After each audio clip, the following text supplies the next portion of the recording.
On a vraiment eu un été exceptionnel. En fait, les gens ont beaucoup participé à l'ensemble des activités, que ce soit les barman d'un soir, que ce soit le Festival du Crabe, que ce soit la Fête nationale, que ce soit les spectacles présentés au Centre culturel pendant l'été, les spectacles payants. On a vraiment senti que les gens avaient le goût de se retrouver, de consommer de la culture, de s'amuser, de se divertir. Alors, l'été a passé à une vitesse folle, on ne l'a pas vu. Les gens sont quand même très, très généreux. En fait, on parlait tout à l'heure du succès des événements qu'on a eus, tant au niveau du nombre de personnes présentes et tout ça. Mais il faut vraiment souligner la générosité des gens de chez nous. On avait eu l'occasion, on avait fait le spectacle qui avait été monté, La Gaspésie chante pour l'Ukraine. Les barman d'un soir, auquel tous les soirs, les dons de chacune des soirées étaient versés à un organisme à but non lucratif du milieu. Le spectacle Don Francine. C'est fou, la générosité des gens. Je tiens sincèrement à les remercier. C'est au-delà de nos attentes. On est dans une période particulière, on relève d'une pandémie, l'inflation est importante, l'essence qui coûte une fortune, et les gens ont donné des sous de façon généreuse. Ils ont vraiment été généreux pour l'ensemble des organismes et des gens auxquels ces sous-là ont été versés. Au nom de la Ville, au nom de tous ces organismes-là, au nom des gens qui vont pouvoir bénéficier de ces dons-là, c'est un énorme merci. C'est vraiment... On le savait que les gens d'ici embarquent et qu'ils sont généreux, là. Mais on ne s'attendait pas autant, pas dans cette période-ci. Et c'est la même chose aussi pour nos entreprises et nos commerces. Ils sont constamment, eux aussi, sollicités par nos organismes, par les festivals, par la Fête nationale, etc., pour contribuer financièrement à faire de ces fêtes-là des vraies belles fêtes avec des bons artistes et des événements et tout ça. Et ils sont là, eux aussi. On est vraiment dans un terreau très fertile de ça. Ça fait partie, je ne sais pas si c'est de notre ADN local, mais c'est vraiment spectaculaire et vraiment... on est privilégiés, vraiment, d'avoir autant de gens qui... je vous dirais qu'il y a des gens qui ne pouvaient pas participer aux événements et qui venaient ici à la billetterie porter des dons. Puis qu'est-ce qui s'en vient pour cet automne?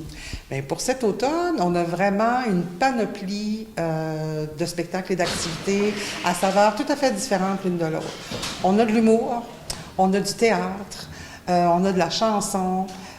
En fait, on a beaucoup de films fort intéressants, de films québécois qui viennent à peine de prendre l'affiche, qui vont être présentés chez nous tout au long de la saison d'automne. Des films pour la famille aussi, ce qu'on appelle notre ciné-famille pour les enfants, à une représentation par mois. Alors, on est vraiment heureux et fiers de cette programmation-là pour la population. Et évidemment, on espère qu'ils vont être aussi nombreux et aussi heureux d'être avec nous pendant tous les mois de l'automne. On pense entre autres, bon, évidemment, au mois d'octobre, on a une conférence sur la dépression. On a aussi des spectacles d'humour. Pensons à Jean-François Mercier qui devait être ici pendant la COVID et qui, pour les raisons qu'on connaît, a dû reporter sa tournée. Alors, spectacle des Moussaillons qui va être présenté ici. On a du cinéma, on débute au mois d'octobre, le 2. On avait déjà prévu au début du mois d'octobre la présentation du film Les Tricheurs qui est présentement à l'affiche dans les grands cinémas aussi. Et pour notre plus grand bonheur, le réalisateur du film sera des nôtres le dimanche 2 pour la représentation de 14 heures qu'on a ajoutée. Parce que cette saison-ci, les cinémas sont plutôt les jeudis en après-midi et en soirée plutôt que les dimanches parce qu'on a beaucoup trop d'activités les fins de semaine pour toute la période d'automne. Alors, beaucoup trop.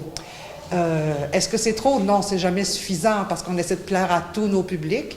Alors, on est très heureux d'avoir l'opportunité de pouvoir présenter une belle brochette d'artistes. Pensons à Patrice Michaud, pensons à Judy Richard qui est là avec son spectacle de Noël, Judy et filles, où ses 3 filles et ses 2 petites filles sont avec elle sur scène. Alors, un beau spectacle de Noël pour la famille avec les grands classiques de la chanson québécoise au niveau des chansons de Noël. Alors, je pense que tout le monde va vraiment et réellement en profiter. On a aussi du théâtre qui va être présenté chez nous, la pièce de Hors Novembre, qui est en fait une pièce qui parle de la genèse de l'album des colocs. Alors, je pense que ça va être très intéressant là, pour les gens qui souhaitent vivre un peu en spectateur, mais de l'intérieur, toute la création de l'ensemble de cette œuvre-là qui a été endisquée par les colocs. Alors, je pense que c'est à ne pas manquer aussi. Y a-t-il encore une possibilité de louer des espaces comme le Salon en 2 ou... Effectivement, c'est pour ça qu'on dit qu'il y a beaucoup d'activités. Il y a des activités publiques où les gens sont invités à participer soit de façon payante ou pas. Mais on a aussi l'ensemble des salles qui sont disponibles en location chez nous. Alors, il n'est pas rare d'avoir des noces, des réunions, des formations, des cafés de l'amitié. Alors ça, on en entend peu parler si on ne fait pas partie des familles ou des équipes de travail qui sont amenées à être formées ou qui viennent à des activités du genre. Mais c'est régulier chez nous. Alors, ça roule et ça tourne minimalement 3 jours semaine, 4 jours semaine, des fois plus. Comme par exemple, au moment où on se parle, aujourd'hui, il y a 3 événements différents qui se tiennent ici. C'était le cas le week-end dernier et c'est le cas aussi pour plusieurs autres semaines à venir.